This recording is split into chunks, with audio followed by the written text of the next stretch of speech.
আসেন কৃষি নিয়ে কিন্তু ভাবনাপ্রসূত কিছু কথা শুনি। কৃষি আমাদের দেশের সভ্যতার মূল ভিত্তি।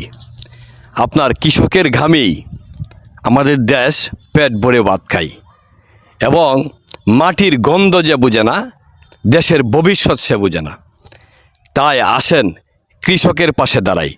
আমার পিছনে দেখেন এই যে একটা বাগান, এই যে দেখেন বাগান, এই বাগানের মধ্যে একজন কৃষক ভাই এই যে দেখেন বটবড়ি তুলছে, কত সুন্দর। এই বটবড়ি বাগানের মধ্যে আবার উনি কী করছে, করল্লা চাষ করছে। এই যে করল্লা চাষ করছে আমার কাছে খুব ভালো লাগছে। একের ভিতরে দুই, এই জন্য ভিডিওটা করা আর এই কথাগুলা বলা।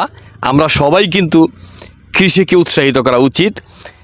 যদি আপনার কৃষকরা কৃষি ফলাতে ব্যর্থ হয় তাহলে কিন্তু দেশ খাদ্য নিরাপত্তায় প্রশ্নবিদ্ধ থাকে। এই কারণে আমি বলতে চাই, আসেন সকলেই কৃষককে উৎসাহিত করি এবং কৃষককে ভালোবাসি, কৃষকের মূল্য দেই, তাহলে আমাদের দেশ সামনের দিকে এগিয়ে যাবে। ধন্যবাদ অনেকগুলা কথা আপনাদের সামনে তুলে ধরার জন্য। ভুল ত্রুটি ক্ষমা করবেন।